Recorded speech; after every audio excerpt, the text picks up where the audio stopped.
আসসালামু আলাইকুম এভরিওয়ান। আশা করি সবাই ভালো আছেন। তো আজকে আপনাদের নিয়ে যাব আফতাবনগরের একদম শেষে একটি প্রত্যন্ত গ্রামাঞ্চল ফকিরখালী। তো এই দেখতে পাচ্ছেন একদম মানে ঢাকা শহরের ভিতরে মানে এত উঁচু উঁচু দালানের মাঝখানে মানে এত সুন্দর মনোমুগ্ধকর এক পরিবেশ। মানে দেখলে মনে হয় যে আমরা আমাদের গ্রামাঞ্চলে ফিরে যাই একদম।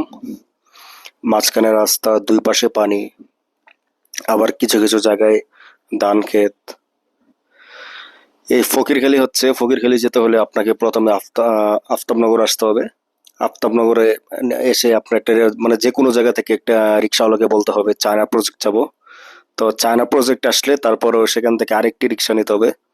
রিক্সা নিয়ে আপনার তারপর হয়তো 20 টাকা ভাড়া নিবে, জনপ্রতি 20 টাকা ভাড়া নিয়ে আপনি বলবেন যে ফকিরখালী যাব, তো তারা আপনাকে ফকিরখালীর একদম মাথায় নিয়ে আসবে। তো এই যে দেখতে পাচ্ছেন, এই যে সারি সারি পানি, এই এগুলো হচ্ছে বৃষ্টির পানি, মানে মূলত বর্ষাকালে আসে, আর শীতকালে পুরোটাই ধান ক্ষেত থাকে।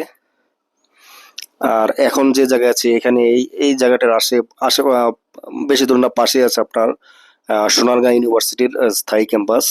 এখানেই করা হয়েছে, যদিও কাজ চলমান। তো শহরের বিভিন্ন কাজের মাঝখানে মানে মানে মারাত্মক এক জায়গা। ধন্যবাদ সবাইকে।